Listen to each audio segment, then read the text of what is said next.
Então, formal e oficialmente, boa noite a todos, sejam todos bem-vindos, cumprimentamos a todos, membros do Instituto, professores, pesquisadores, estudantes e convidados. Iniciaremos a nossa webinar inaugural com o tema Tomada de Decisão Apoiada nos 5 anos do EPD, Estatuto da Pessoa com Deficiência, tema tão caro para toda a sociedade. Teremos como expositor o professor Nelson Roosevelt, um dos mais renomados juristas brasileiros, reconhecido nacional e internacionalmente. Aproveitamos a oportunidade para agradecer ao professor Nelson, que atenciosamente aceitou o nosso convite para expor nessa webinar. É uma honra para nós, inclusive para o nosso estado, querido estado de Rondônia. Professor, obrigado. Inicialmente, a professora Carolina Montai, da FACIMED, de Cacoal, minha querida amiga Carol, renomada professora do nosso estado e membro fundadora do nosso instituto, que, nesta oportunidade, representa simultaneamente o interior de Rondônia e as mulheres.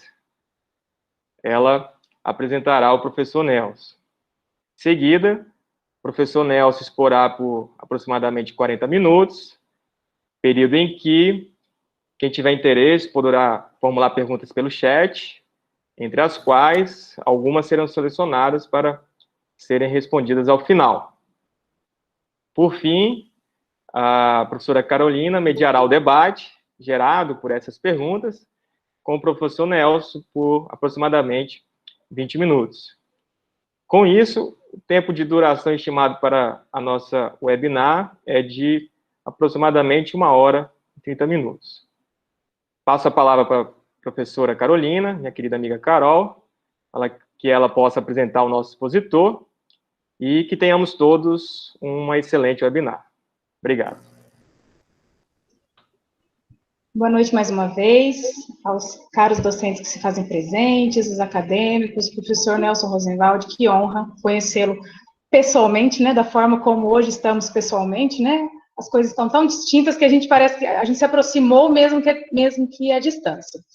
É uma grande honra, sempre utilizei o livro do senhor, né, enfim, sou professora há 14 anos e não tem como dar aula de direito civil e não recomendar, né, uma obra que nos auxilia tanto, com uma facilidade de entendimento pelos acadêmicos, enfim, sem palavras.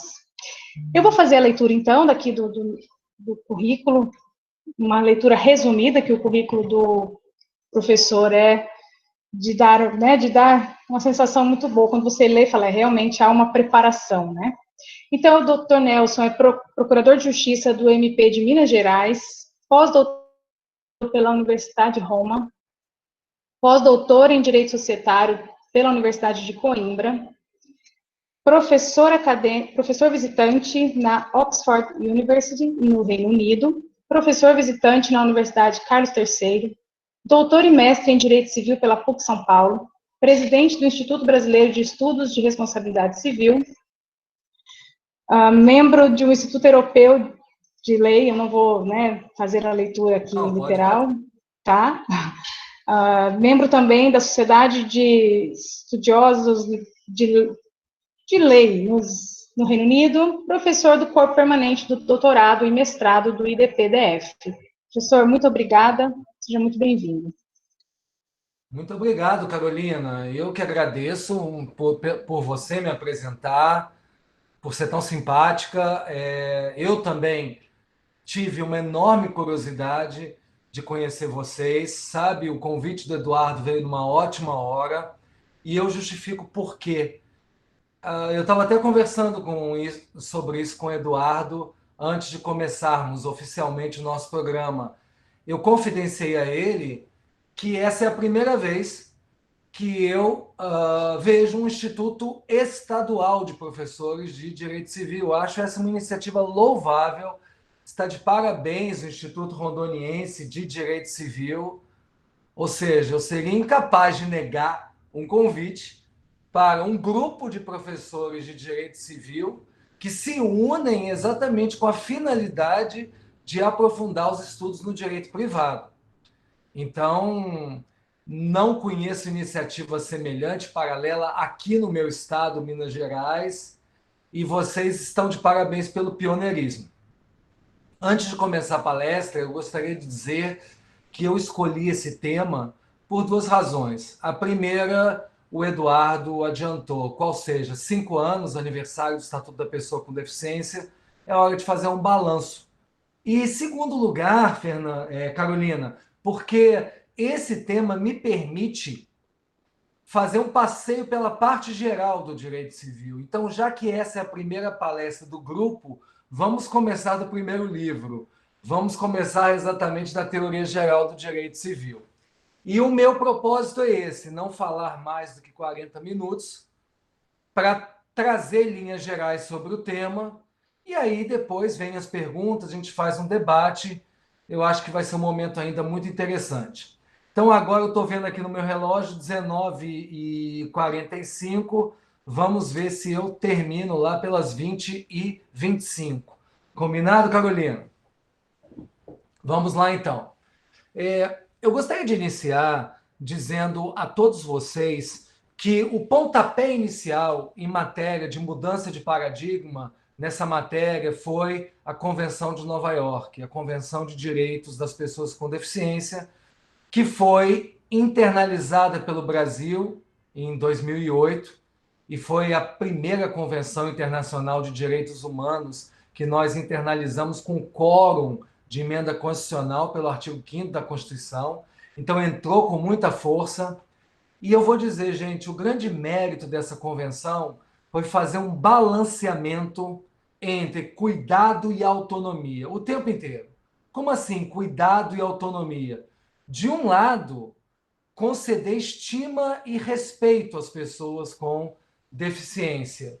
E de outro, o da autonomia, concedendo liberdade para essas pessoas, considerando que elas devem ser protagonistas de suas vidas, e personagens principais de suas próprias biografias. Ou seja, a ideia foi proteger de um lado e promover direitos fundamentais de outro. Então, com isso, poucas pessoas se aperceberam, Eduardo, mas essa lei deu um enorme passo no direito civil. Porque se antes a personalidade já era considerada um direito fundamental, a capacidade também se tornou um direito fundamental. Porque a partir da internalização da Convenção de Nova York, a incapacidade no direito brasileiro se tornou algo excepcional. Uma pessoa, a partir de agora, ela só pode ser tornada incapaz em situações extremas e nunca como uma punição, sempre em caráter de proteção. Em outras palavras, eu quero dizer que a Convenção de Nova York fez um corte. Por quê? Porque antes se falava em deficiência psíquica, automaticamente vinha uma ideia de incapacidade. Agora não. Agora há uma fratura entre esses conceitos. Deficiência intelectual não quer dizer mais incapacidade. O fato de uma pessoa ter uma deficiência psíquica não gera mais uma sanção, como se ela estivesse praticando um ato ilícito com eficácia punitiva. Ato ilícito esse que conduzia a uma interdição. Hoje não. Hoje, a deficiência psíquica ela é um fato jurídico. Ela é uma condição humana orgânica. É uma vulnerabilidade existencial. Seja essa vulnerabilidade existencial congênita ou adquirida. Agora, eu não venho aqui para falar da Convenção de Nova York, porque ela fez um trabalho belíssimo. Eu vim para contar para vocês o segundo passo. O segundo passo foi o Estatuto da Pessoa com Deficiência. O Estatuto da Pessoa com Deficiência, por mais que ele possa sofrer críticas, se eu fosse dar uma nota de 0 a 10 para ele, eu daria 9, com louvor. Por quê? Porque ele pegou a Convenção de Nova York, essa ponderação abstrata que a Convenção fez entre autonomia e cuidado, e o Estatuto da Pessoa com Deficiência, ele realizou 3 qualificações para concretizar essa ponderação entre cuidado e autonomia. Quais são essas 3 qualificações concretas? Primeiro, o Estatuto da Pessoa com Deficiência, ele disse que o fato jurídico da deficiência, como regra, não acarreta qualquer redução na capacidade da pessoa. Essa é a regra. Segundo, eventualmente, a deficiência poderá gerar uma tomada de decisão apoiada. E terceiro, muito excepcionalmente, a deficiência psíquica poderá ser qualificada pela curatela. Ou seja, a curatela, não mais interdição, notem bem, a curatela, ela ela já é, desde o advento da Lei Brasileira de Inclusão, um dado excepcional. O meu objetivo hoje não é falar sobre a curatela, e sim sobre a tomada de decisão apoiada. Mas eu quero deixar claro 3 coisas sobre a curatela. Primeiro, quando se fala de curatela em 2020, a intervenção do ordenamento jurídico sobre a pessoa curatelada é qualitativamente diversa da intervenção anterior. Porque antes essas pessoas eram consideradas absolutamente incapazes. Agora não. Agora a curatela ela é acompanhada de uma incapacidade relativa. E por que isso? Isso é simples. Porque a incapacidade absoluta, ela viola a regra da proporcionalidade. A incapacidade absoluta, ela despersonaliza o ser humano.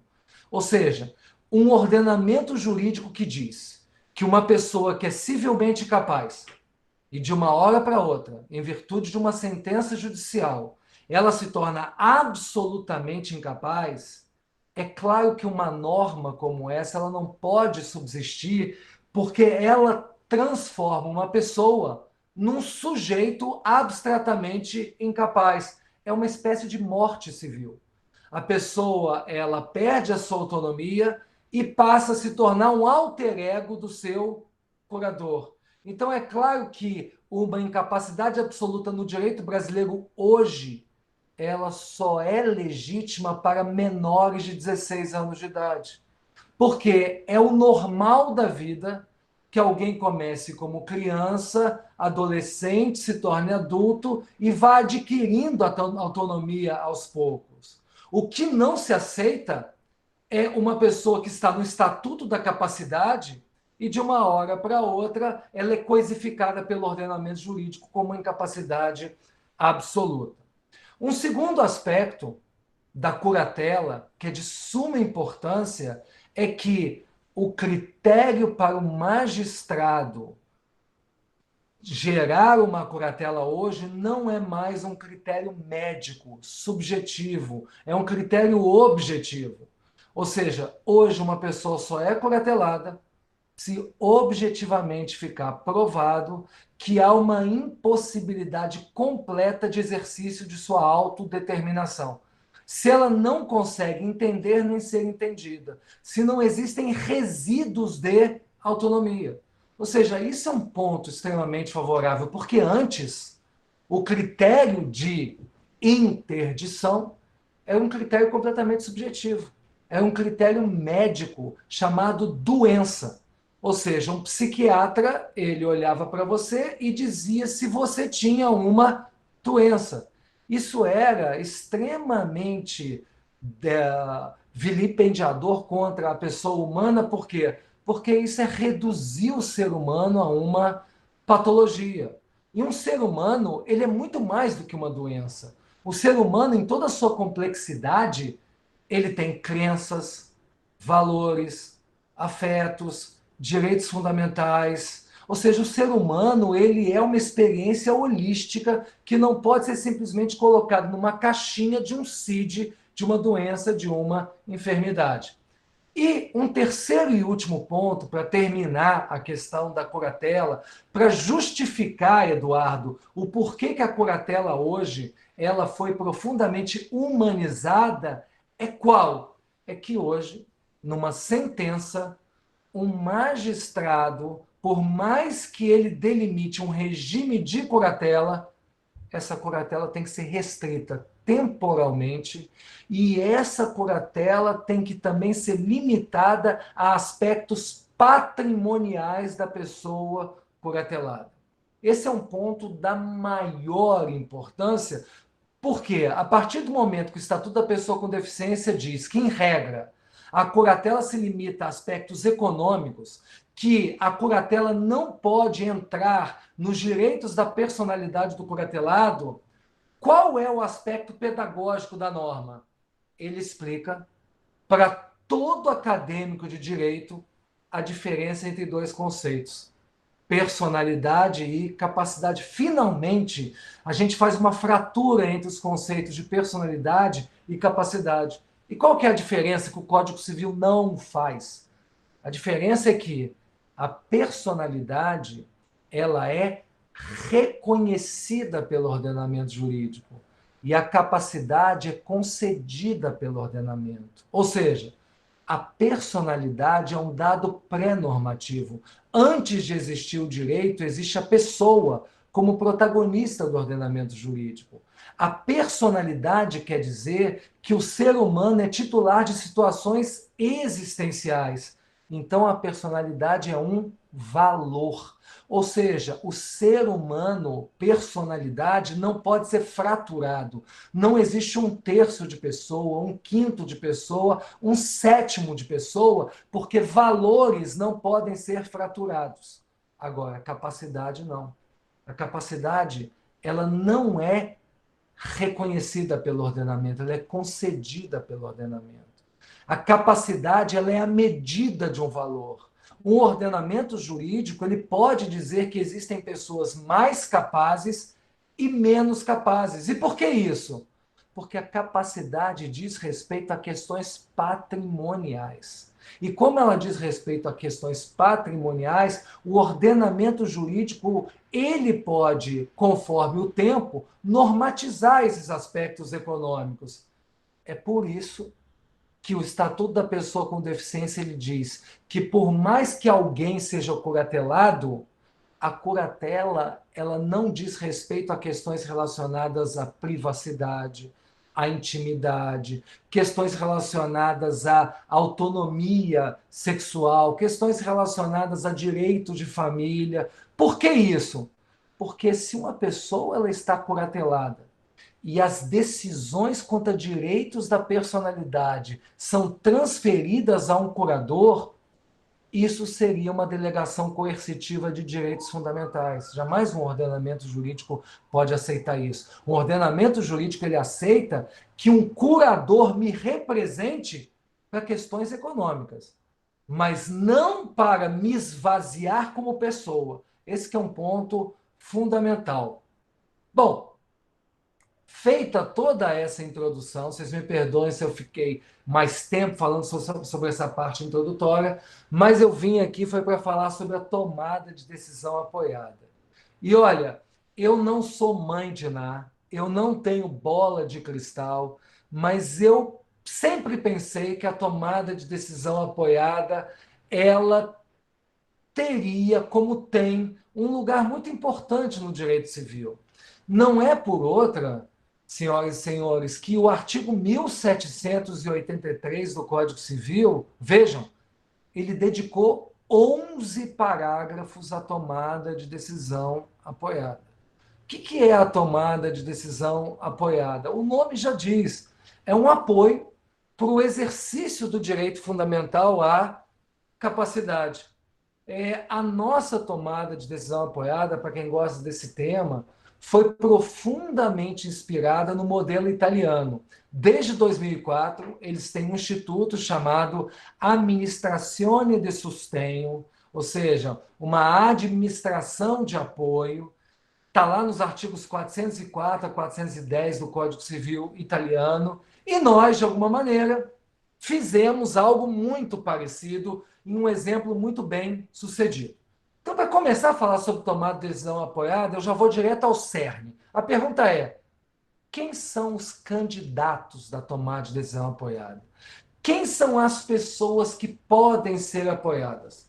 Eu coloquei em 5 grupos. Primeiro grupo, aquelas pessoas que têm uma deficiência psíquica onde há uma restrição de autodeterminação. Percebam, restrição. Por quê?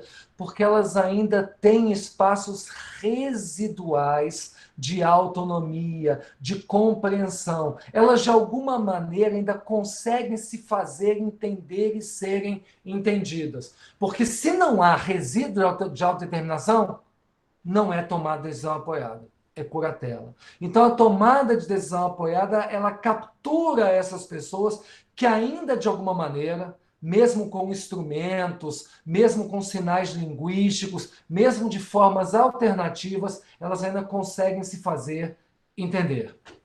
Segundo lugar, pessoas com deficiência física ou sensorial. Vocês imaginem uma pessoa tetraplégica, uma pessoa que tem obesidade mórbida. Essas pessoas, a mente delas é perfeita, mas elas têm um handicap motor. Elas têm uma dificuldade enorme de se manifestar pela própria falta de funcionalidade. Então é ótimo que existam apoiadores para essa pessoa, justamente para que a vontade dela possa ser externalizada de uma maneira muito mais direta. Então, esse seria o segundo grupo de pessoas beneficiada pela tomada de decisão apoiada. Terceiro grupo, eu acho esse extremamente interessante, são pessoas sem qualquer deficiência intelectual, psíquica, sem qualquer deficiência física, mas que tenham uma vulnerabilidade potencializada. Imagina um idoso de 90 anos de idade, no auge da sua capacidade intelectual, raciocina de forma rápida, afiada, aguda, mas qualquer idoso com essa idade tem uma certa insegurança em tomar decisões. É normal. Ou seja, ou a pessoa tem uma depressão endógena, ou a pessoa já teve episódios de alcoolismo, ou determinado vício em entorpecentes. Essas pessoas, por uma certa insegurança em adotar decisões de forma isolada, ela vai sim recorrer à tomada de decisão apoiada. Um quarto grupo de casos, e eu acho, Carolina, esse para mim é o mais notável, é aquele de pessoas que têm uma doença crônica degenerativa. Ou seja, pessoas, por exemplo, com Alzheimer. Essas pessoas, elas já têm um diagnóstico médico. Hoje o raciocínio delas está ótimo, mas elas infelizmente sabem que com o tempo elas vão esquecer quem elas são. Isso vai acontecer, é inexorável. Então o que essa pessoa ela pode fazer? Ela pode usar sua autonomia de forma prospectiva. Fazendo como? Ela pode criar um projeto de vida em 2 tempos. Primeiro tempo, ela faz uma tomada de decisão apoiada dizendo, olha, a partir do momento em que eu perca a possibilidade de exercer os atos da vida civil com total autonomia, os meus apoiadores serão Carolina e Eduardo.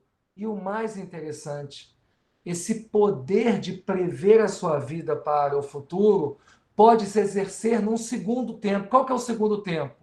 No próprio ato em que se institui a tomada de decisão apoiada, a pessoa já programa uma autocuratela. Ela diz, vejam bem, no momento em que eu perca completamente qualquer possibilidade de exercer uma vida com autonomia, essa tomada de decisão apoiada será transformada em uma curatela. E o meu curador, até podem ser os próprios apoiadores, pode se transformar em curadores. Vale dizer, a pessoa, de forma progressiva, ela estabelece todo um instrumental, primeiro, de tomada de decisão apoiada e depois uma autocuratela. Em todos esses 4 grupos de casos, só a pessoa é que pode decidir se ela quer se submeter à tomada de decisão apoiada. Vejam bem, a tomada de decisão apoiada é um ato de autonomia, nunca é um ato de heteronomia. Um juiz não pode, de ofício, determinar uma tomada de decisão apoiada. Um parente não pode instituir uma tomada de decisão apoiada à revelia da pessoa que será apoiada. O único caso em que, excepcionalmente, um terceiro pode dar o pontapé inicial na tomada de decisão apoiada são aqueles casos em que uma pessoa era curatelada pela legislação antiga, veio o estatuto da pessoa com deficiência e ela já não é mais uma candidata a se manter na curatela. Então, o que o curador deve fazer? Pedir ao juiz o levantamento da curatela e a substituição pela tomada de decisão apoiada com anuência daquela pessoa que deixará de ser curatelada e passará a ser apoiada. Então, diante de tudo que eu falei, o que vocês percebem? Prestem muita atenção no que eu vou falar agora. Que há uma diferença clara entre ser curador e ser apoiador. Na verdade, são duas diferenças. Uma diferença estrutural e uma diferença funcional. Sob o ponto de vista estrutural, quem é o curador? O curador é alguém que representa ou assiste uma pessoa relativamente incapaz. O apoiador, ele não representa ninguém. Ele não assiste ninguém, porque ele não substitui vontade alheia. O apoiador, ele apenas é um coadjuvante de uma pessoa que se mantém plenamente capaz. Vocês estão vendo a diferença? Ou seja, o apoiador, que não é um, são dois, porque no mínimo tem que ser dois apoiadores, ele, na verdade, ele apenas é um coadjuvante, é um auxiliar de uma pessoa que mantém uma total autodeterminação. Ou seja, a pessoa apoiada, ela mantém a capacidade plena, mas ela, a partir do momento em que a tomada de decisão apoiada ela entra em vigência, essa pessoa mantém a capacidade plena, mas ela apenas se torna carecedora de legitimação para praticar de forma isolada determinados atos da vida civil. E o mais importante, no plano funcional, ser curador é diferente de ser apoiador. Por quê? Quando eu sou curador de alguém, qual é o destaque? O principal papel de um curador é proteger uma pessoa que precisa de cuidados. O papel principal de um apoiador não é proteger uma pessoa, é promover a autonomia daquela pessoa apoiada naqueles espaços residuais que ainda existem de autodeterminação. Ou seja, é um papel encorajador da autodeterminação da pessoa apoiada. Isso é importante. Por isso que, se alguém me perguntar, é possível, em uma tomada de decisão apoiada, que a pessoa apoiada ela possa autorizar os apoiadores à prática de atos de natureza existencial? Exemplo, olha, eu quero que os meus apoiadores, amanhã, se eu me divorcie, eles me auxiliem, que eles me auxiliem na educação dos meus filhos, que eles me auxiliem nas minhas decisões quanto à minha saúde. Isso é plenamente possível, porque não se está delegando para os apoiadores decisões. Não se está terceirizando qualquer decisão existencial. Os apoiadores, eles estão apenas ao meu lado para fortalecer as decisões que continuam sendo minhas. Então, a partir do instante que vocês entenderam quem são os candidatos ao apoio, eu passo a um próximo ponto. Qual que é o próximo ponto? Como é que funciona o apoio? Sob o ponto de vista procedimental, são 3 etapas. A primeira etapa é um negócio jurídico em que se realiza a modulação do apoio. Esse negócio jurídico é o seguinte: eu, Nelson, sentindo que eu tenho uma vulnerabilidade existencial, eu me dirijo a Carolina e o Eduardo e falo: olha, Carol, Eduardo, vocês me conhecem muito, vocês sabem quem eu sou, vocês conhecem as minhas vicissitudes como ninguém, e eu então vou fazer um documento aqui dizendo que vocês vão me auxiliar nos atos A, B e C. Maravilha. A partir do momento que essa tomada de decisão apoiada é oficializada, apenas nos atos A, B e C, Carolina e Eduardo serão os meus apoiadores, participarão dos atos da vida civil. Nos demais atos, sejam eles existenciais ou patrimoniais, que não estão naquele negócio jurídico, eu continuo agindo isoladamente. Os meus atos isolados continuam tendo validade e eficácia sem a necessidade nem de Eduardo, nem tampouco de Carolina. Esse é um primeiro ponto.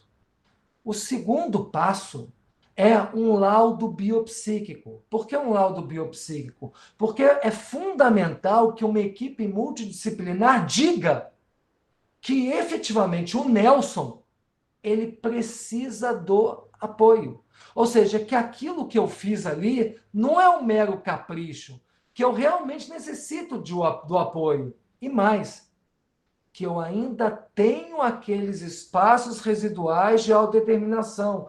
Por quê? Porque se os experts eles percebem que a minha situação é grave, que a minha situação é de curatela, a minha tomada de decisão apoiada não pode prosseguir de forma nenhuma. E, finalmente, qual que é o terceiro momento? Essa tomada de decisão apoiada, ela tem que ir nas mãos do Ministério Público de um juiz. Primeiro, para ver se todas aquelas cláusulas da tomada de decisão apoiada, todas aquelas cláusulas daquele negócio jurídico estão de acordo com o nosso ordenamento jurídico, se elas são adequadas ao nosso ordenamento jurídico. Segundo, para que eles possam perceber se Eduardo e Carol, as pessoas que eu elegi como apoiadores, são pessoas idôneas que têm condições de desempenhar aquele mistério. Então, isso é muito importante. Fazendo um resumo, então, tem a oitiva do Nelson, tem a oitiva dos apoiadores, tem a equipe multidisciplinar. Aí nós chegamos à homologação judicial e tem uma coisa que o Código Civil não fala, sabe, Eduardo? Mas que é muito importante. Tem que haver uma averbação dessa sentença no cartório de pessoas naturais. Por quê? Para que haja eficácia perante terceiros dessa tomada de decisão apoiada.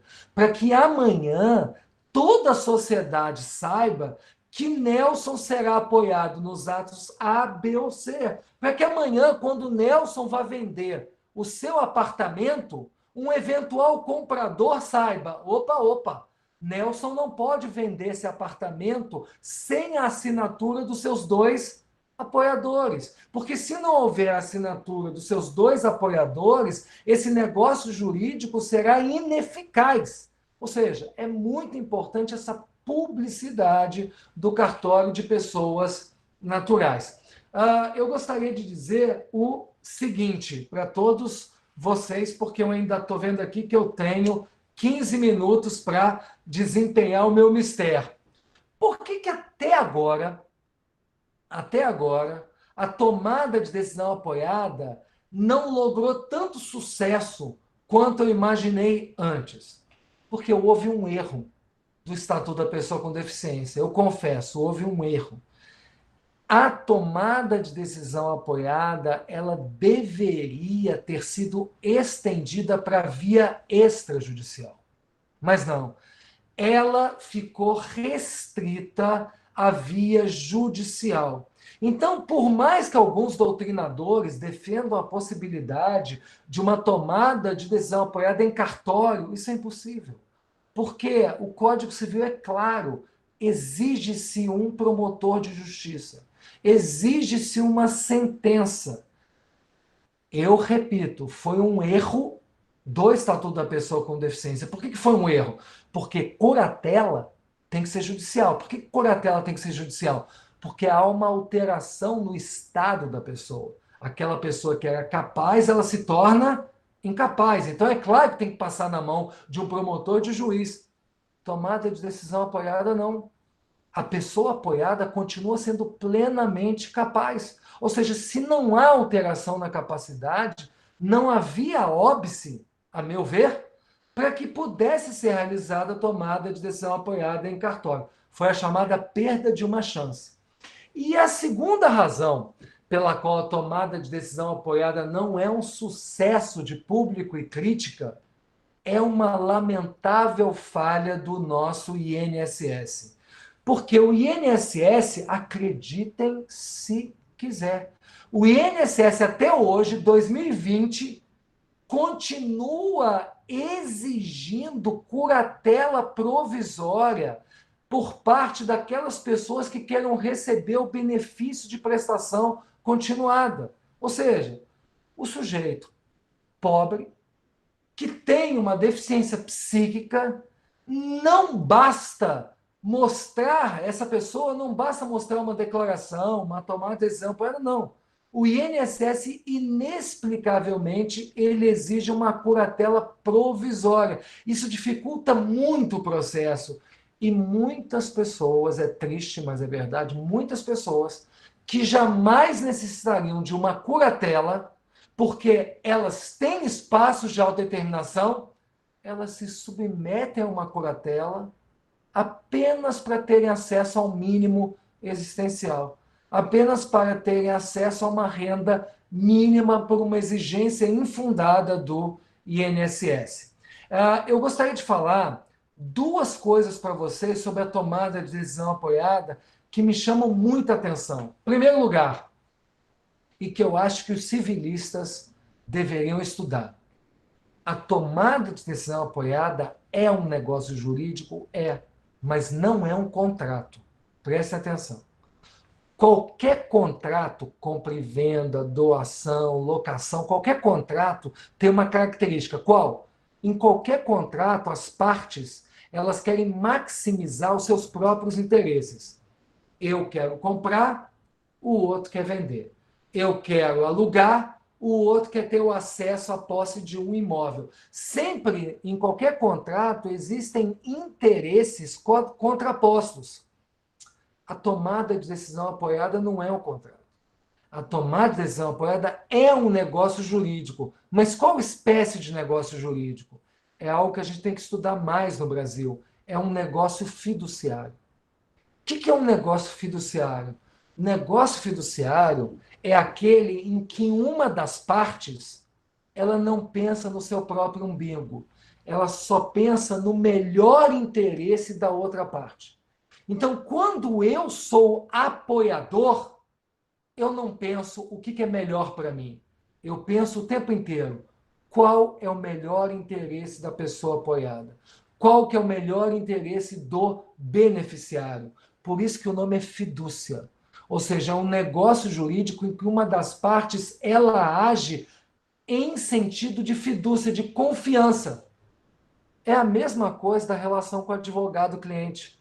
A relação advogado-cliente não é um contrato, é um negócio fiduciário. A relação entre um corretor de imóveis e um cliente não é uma relação contratual, é uma relação fiduciária. Todos esses negócios jurídicos, em que uma das partes está em situação de poder e a outra está em situação de confiança, em que uma das partes está em situação de dependência, porque ela está em situação de risco, são negócios fiduciários.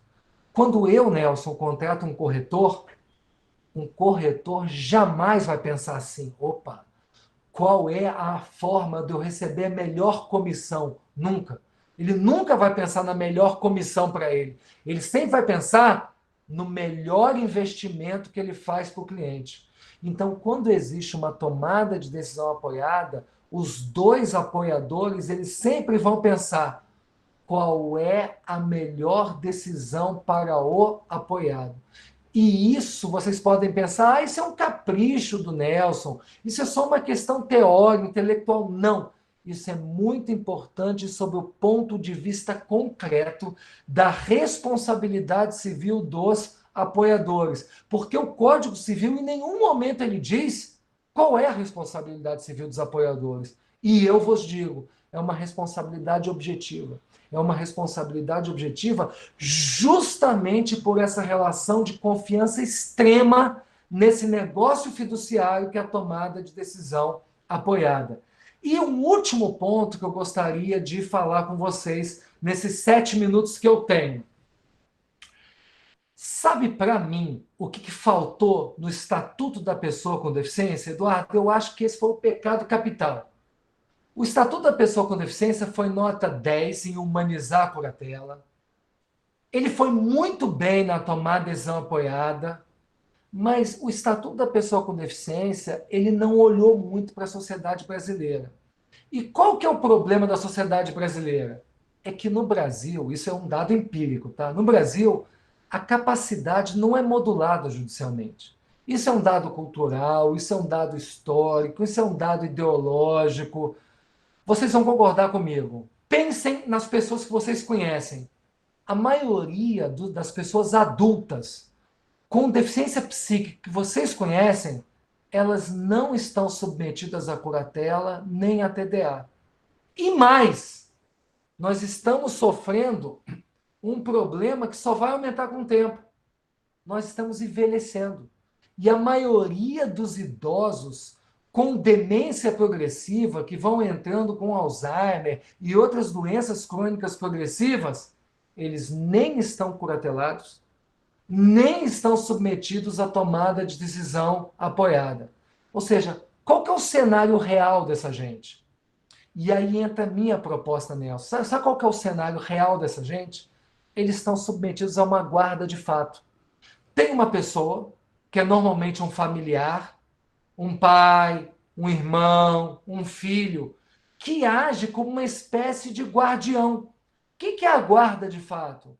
A guarda de fato é uma situação de atenção prolongada no tempo. Ou seja, o guardião é uma pessoa que dá cuidados básicos. Ele alimenta aquela pessoa, ele dá medicamentos para aquela pessoa, ele dá auxílio a alguém que está em situação de dependência ou desamparo. Ele pratica esses atos cotidianos, vamos chamar esses atos cotidianos de fatos jurídicos periféricos. Agora, pessoal, a guarda de fato, em princípio, não traz qualquer problema jurídico. Por quê? Porque esses atos cotidianos, eles não são conflituosos. Eles não entram no judiciário. Não existem demandas jurídicas. Mas existe uma lacuna no nosso ordenamento jurídico. Qual que é essa lacuna? É que esse guardião, ele é um sujeito invisível. Ele pode dar alimentação? Pode. Ele pode auxiliar na medicação? Pode. Mas esse guardião, pensem bem, ele é privado de adotar medidas formais em favor daquela pessoa. Por que isso? Porque ele não pode peticionar, ele não pode pedir informações, ele não pode praticar atos perante o tabelionato, ele não pode praticar atos bancários, ele não pode praticar qualquer ato de administração ordinária de bens daquela pessoa. Ou seja, olha a perplexidade. Essas pessoas que não estão curateladas, nem são apoiadas, elas, sob o ponto de vista jurídico, elas têm capacidade legal, mas elas não têm capacidade natural. E como elas não têm uma capacidade natural, há uma paralisação da esfera jurídica delas. Elas existem, mas elas não existem. Então, o único jeito que eu vejo hoje para terminar com essa insegurança jurídica é qual? A ideia é, uma sugestão, é criar um estatuto mínimo da guarda de fato. Eu acho que é esse aperfeiçoamento jurídico que falta no direito brasileiro. Como assim um estatuto mínimo da guarda de fato? O guardião, ele se dirige a um cartório, simplesmente isso. E lá no cartório, ele recebe poderes para praticar esses atos básicos do dia a dia em favor dessa pessoa. Ou seja, essa pessoa ela já é legitimada para exercer determinadas funções, determinadas faculdades. Ela é avalizada pelo tabelião para praticar esses atos jurídicos. Isso é apenas uma sugestão. Por quê, Eduardo? Porque o que eu vejo é que, diante do nosso contexto demográfico e a necessidade da tomada de decisão apoiada ser feita em juízo, necessidade de gastos, necessidade de tempo, necessidade de contratação de advogado, nós voltamos ao nosso país burocrático. E a acreditação por via de uma ata notarial para o guardião de fato, muitas vezes resolve uma série de situações onde nem precisaria de uma tomada de decisão apoiada e muito menos de uma curatela. Então, pessoal, o meu objetivo de hoje com vocês, terminando aqui, foi mostrar que hoje no Brasil, quando se fala de pessoas com deficiência psíquica, nós temos dois caminhos: curatela e tomada de decisão apoiada. Talvez poderíamos ter uma criatividade e embarcar nesse terceiro caminho, que seria a guarda de fato. Eu quero dizer novamente que foi um motivo de muito contentamento conversar com todos vocês e que eu estou aberto para discutir, para ouvir perguntas, porque é assim que se constrói o conhecimento. Muito obrigado, pessoal.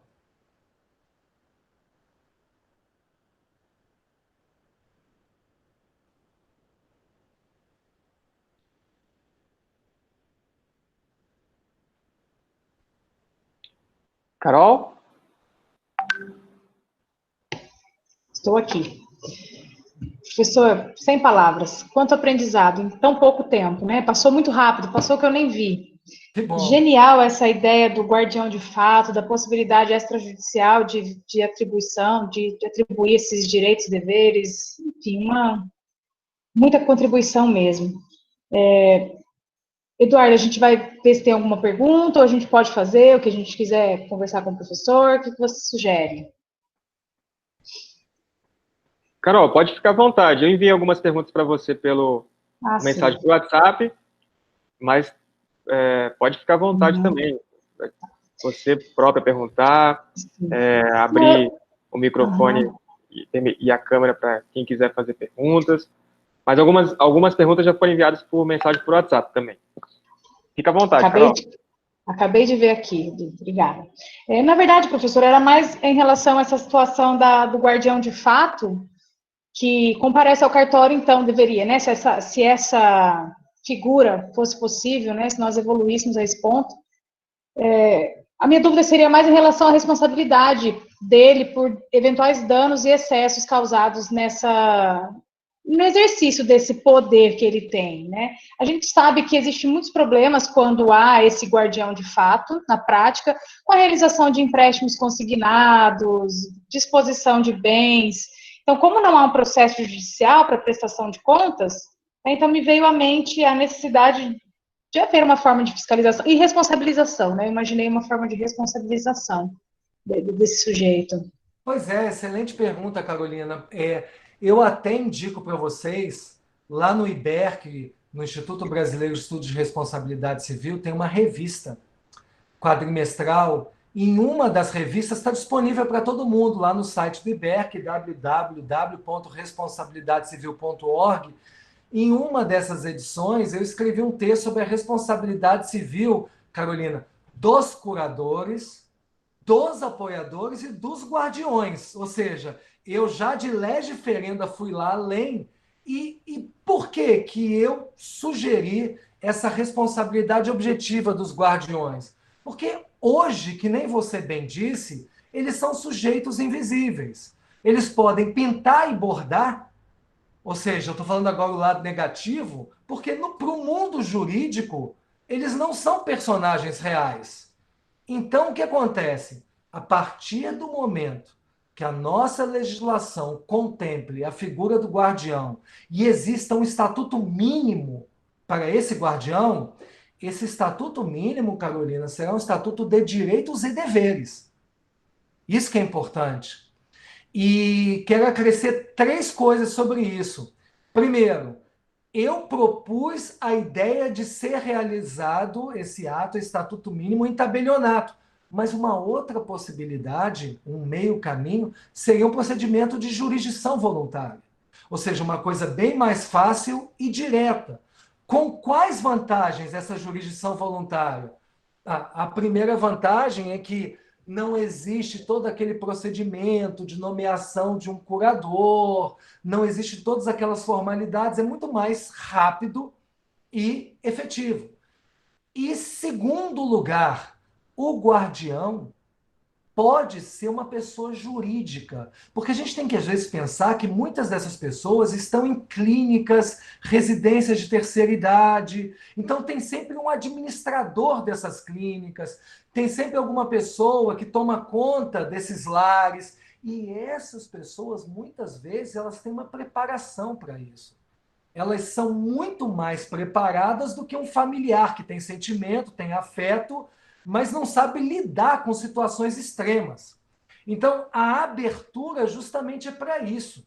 E até mesmo, em alguns casos, que essas pessoas jurídicas elas possam ser guardiões de várias pessoas. Então, é um mundo que se abre para aperfeiçoamentos perante o que nós temos no Estatuto da Pessoa com Deficiência. Ou seja, Carolina, para abrir espaço para outras perguntas, eu sinceramente acho que nós deveríamos olhar a experiência concreta de um país que é pobre, onde a maioria das pessoas que tem na sua casa parentes com deficiência psíquica não tem nem conhecimento do que é tomada de decisão apoiada, não tem nem conhecimento do que é curatela. Então, a guarda, de fato, seria uma espécie de tiro curto, 100 metros rasos, para que os seus problemas pudessem ser resolvidos de uma forma muito mais rápida, né? Eu penso dessa maneira.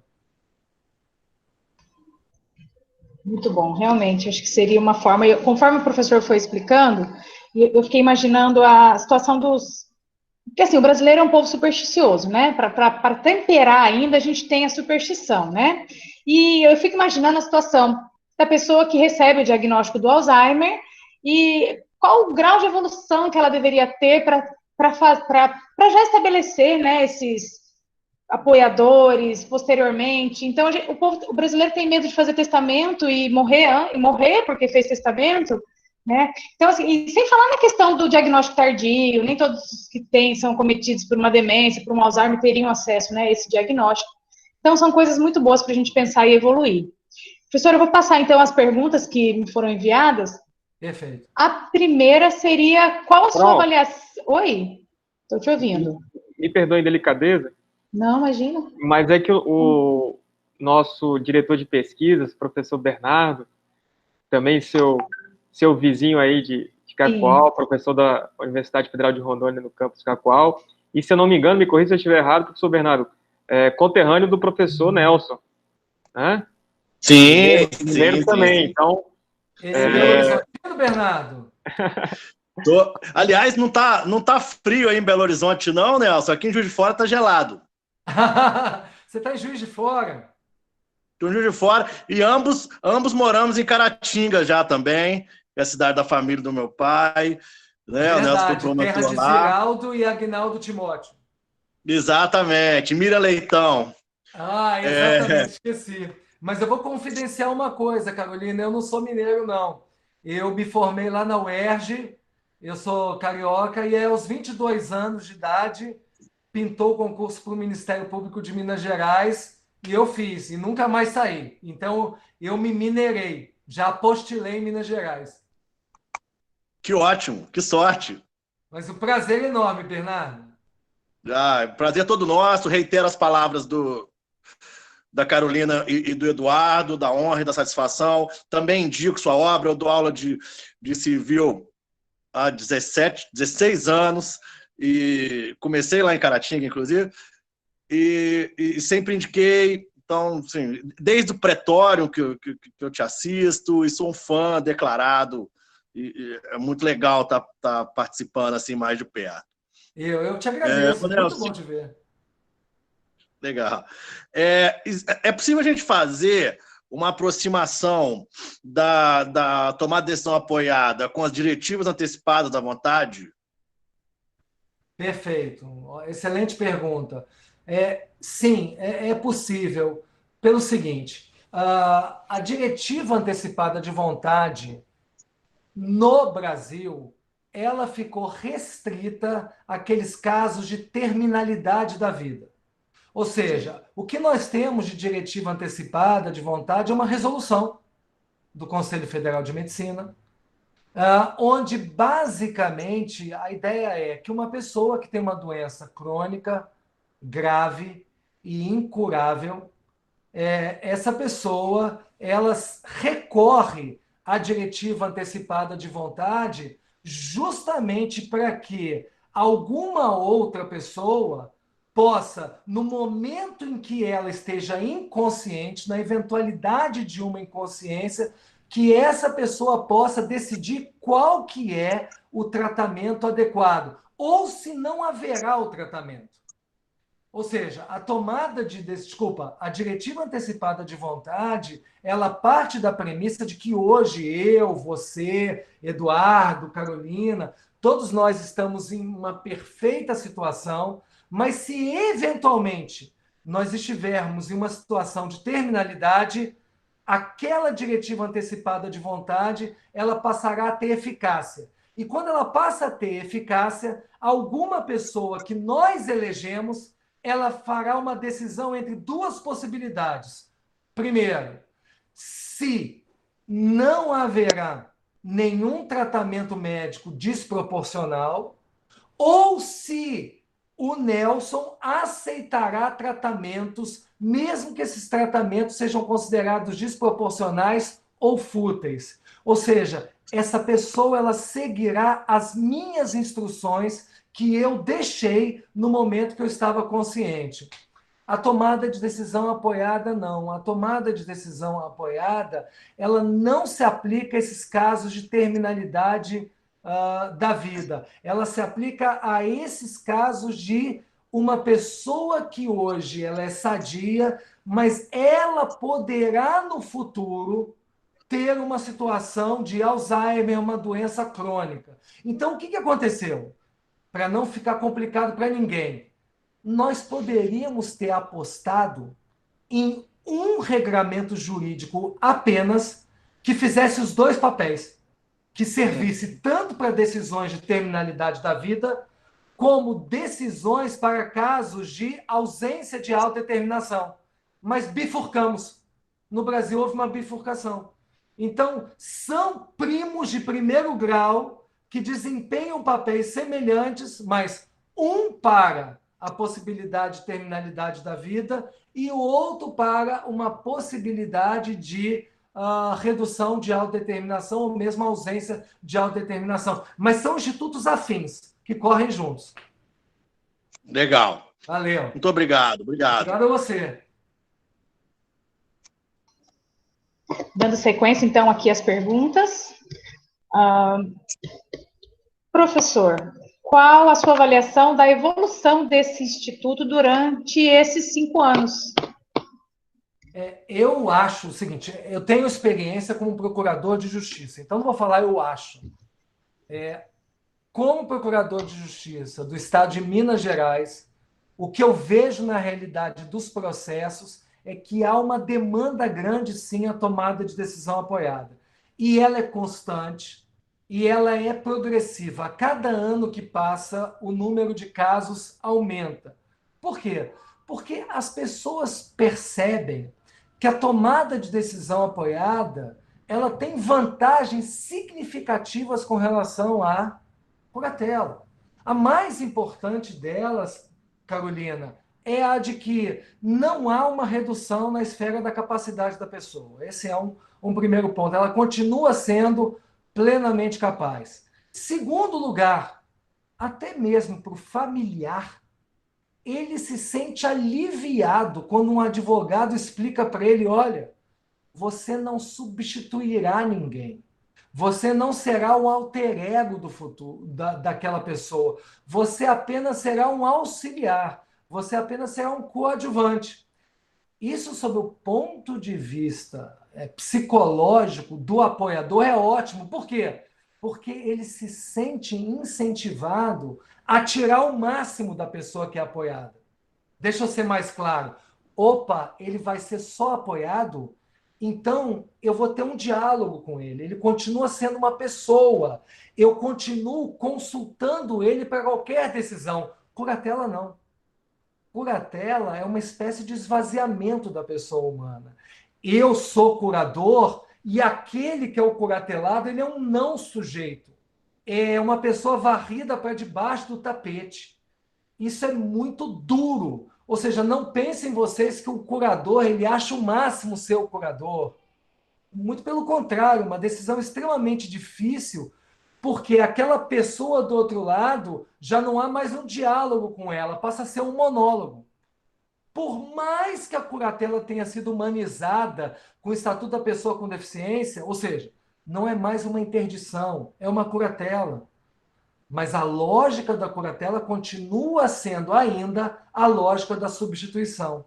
Por isso que qualquer advogado muito bem esclarecido, ele fala para o seu cliente, aquela pessoa ainda tem espaços de autodeterminação? Então, por favor, vamos para a tomada de decisão apoiada, vamos fugir da curatela. Então, é por isso que a cada dia a tomada de decisão apoiada sobe. Mas, conforme eu disse, Carolina, podia estar sendo um sucesso absoluto se ela fosse extrajudicial.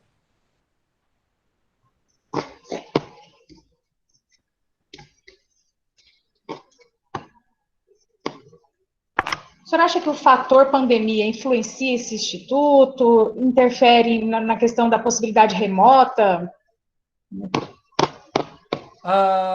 Eu penso que, por mais que a pandemia ela se localize em um determinado período das nossas vidas, durante um ano das nossas vidas, vamos supor, ela influencia, sim, ela influencia até no testamento. O que acontece? Você adiantou o ponto, Carolina. Brasileiro não é acostumado a ter liberdade para decidir por si. Nós vivemos uma sociedade extremamente paternalista. Nós somos acostumados a não tomar decisões. 85% das pessoas nos Estados Unidos fazem testamento. No Brasil, antes da pandemia, era um número ínfimo de pessoas que faziam testamento. A pergunta do Bernardo, diretivas antecipadas de vontade, eu conto nos dedos as pessoas como nós, professores de direito civil, que sentaram numa mesa e escreveram o seguinte texto: amanhã, se eu tiver alguma doença, ou sofrer um acidente, e eu estiver em situação de inconsciência, eu nomeio o Eduardo para que o Eduardo diga ao médico que, pelo amor de Deus, senhor médico, não tome deliberações fúteis a respeito da minha vida. Não use desfibrilador, não faça ressuscitação, não tome medidas heróicas extremas. Carolina, eu estou para conhecer a pessoa que escreveu um documento de diretivas antecipadas de vontade. Por isso que, nessa linha do testamento, das diretivas antecipadas de vontade, também eram raros os brasileiros que partiam para a tomada de decisão apoiada, porque é um ato heróico. Qual é o ato heróico? É o ato de dizer, olha, eu sou um alcoólatra, eu passo a maior parte do tempo no mundo da lua. Eu vou ser corajoso, eu vou nomear Carolina e Eduardo para serem meus apoiadores, porque amanhã eles sabem quem eu sou, eles sabem que eu gosto de uma pinga muito e que eu ando tomando decisões muito lunáticas. Então tem esses dois aí ao meu lado na minha vida. E eu acho que a pandemia é um momento em que as pessoas elas se fecham em si, é um momento de introspecção, e elas começam a perceber que realmente elas precisam mais de uma ajuda dos outros. Até porque os casos de depressão aumentaram enormemente. E com a depressão vem uma série de decisões equivocadas que as pessoas tomam. E como? Então eu acho que é algo que nós temos que pensar, sim, com com muita profundidade. Veio para ficar, tomar a decisão apoiada. Finalizamos, então, as perguntas. Agradeço mais uma vez e devolvo a palavra ao meu querido amigo Eduardo para encerrar. Professor, muito obrigada. Uma ótima noite. E eu, antes do Eduardo fazer o encerramento, eu gostaria de fazer um convite a todos vocês. Eu acho isso muito legal. Eu tomei uma iniciativa há 3 meses atrás de começar um curso chamado Conceitos Fundamentais de Direito Civil. Ou seja, toda quarta-feira às 11 horas eu faço uma live onde eu pego um conceito importantíssimo do direito civil e destrincho esse conceito em 50 minutos. E o que acontece, Carolina, é que as 12 primeiras aulas já foram dadas e elas estão no YouTube. Então, essas 12 primeiras aulas dos conceitos fundamentais de direito civil, se você for no YouTube procurar Nelson Rosenwald, está lá. E eu fiz questão de subir o sarrafo. O que é isso? Eu verticalizei. São aulas extremamente densas. Eu tento manter a didática, é claro, né? Mas são aulas densas. Então, eu explorei já 12 pontos que são fundamentais no direito privado. Ainda faltam 4 aulas, toda quarta-feira às 11 horas. Então, eu convido vocês porque Ô, o meu Nelson, público são os professores de direito civil. Eu acho que um aluno na faculdade vai boiar ao assistir essas aulas, mas os professores, não sei se o Bernardo já assistiu alguma aula, o meu público já, são os acadêmicos. Então, eu já. convido Ô, vocês para essas Nelson, aulas. mas você e o Cristiano, vocês estão juntos até no horário. Hoje eu assisti a dele hoje, um pedaço longo até. Ah, que Até bacana. discordamos em um ponto lá. Hoje eu assisti, mas no mesmo horário, quarta às 11, né? Pois é, até nisso a duplinha caminha junto. Pois é, eu vi. Mas era só esse recado mesmo, Carolina. Muito obrigado. Nós é que agradecemos, professor Nelson. Estão me ouvindo? Estou ouvindo perfeitamente. Nós é que agradecemos, professor. Eu fiz questão de transcrever aqui o endereço do seu YouTube, está aqui no nosso chat, para quem quiser, é só clicar e acessar. Eu, assim como o professor Bernardo, também tenho acompanhado e aproveito a oportunidade para parabenizá-lo pela iniciativa, que apenas corrobora, né, com aquilo que o senhor já tem feito ao longo dos anos, com os seus livros, com a sua obra, né, toda a sua obra. E como adiantou a professora Carol, sem palavras, indescritível para descrever, falta palavras para descrever esse momento. É um momento único e marcante para todos nós, especialmente para nós do Instituto. É apenas um primeiro passo numa longa caminhada e entendo que é um primeiro passo com o pé direito, né? E foi realmente uma honra, um prazer, uma satisfação dar esse primeiro passo nessa longa caminhada que nós teremos pela frente com o senhor de mão dadas conosco. Espero que continuemos juntos. O que nós tivemos aqui foi em áudio e vídeo aquilo que nós já estamos acostumados há algum tempo a ler em seus livros e repassar isso para os nossos alunos. Então, foi realmente um momento único, marcante, indescritível e verdadeiramente emocionante. Eu sinto Eduardo, rondoniense, só para concluir, professor, como rondoniense, eu me sinto verdadeiramente emocionado. É uma grande emoção para mim. Obrigado, professor.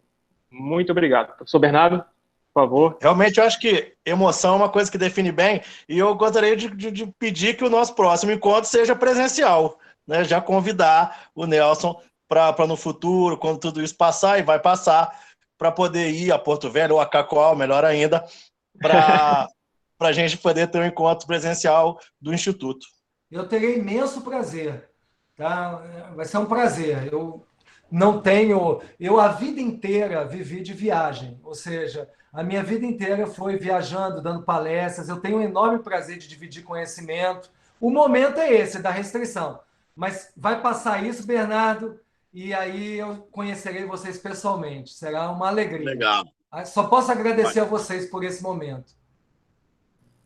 Nós também. Nós que agradecemos, professor. Então, poderei deixar de passar a oportunidade para pedir, quando vier, trazer um queijo Minas da Serra da Canastra, né, um doce de leite. Eu sei que o senhor, agora sei que o senhor é carioca, né? Não dá para trazer um biscoito Globo, mas como o senhor está, está vindo de Minas e já é um mineiro de coração, que traga essas quitutes para nós. Aqui nós temos muitos mineiros aqui, tenho certeza que isso será um incentivo, literalmente um incentivo à pesquisa e ao estudo. Claro que eu vou levar. Vou levar um grande abraço, principalmente. Vou levar meu afeto, um grande abraço para vocês. Mesmo. Muito obrigado, que vocês professor. Cuidem bastante. Tá? Mandem notícias. Se vocês precisarem de ajuda com algum próximo palestrante, é só me pedir. Muitíssimo obrigado, professor. Nada. Sinta-se abraçado por nós. Também. Tudo de bom, gente. Um abraço afetuoso. Obrigado. Obrigado. Saúde. Tchau, gente. Abraço. Boa noite. Boa noite.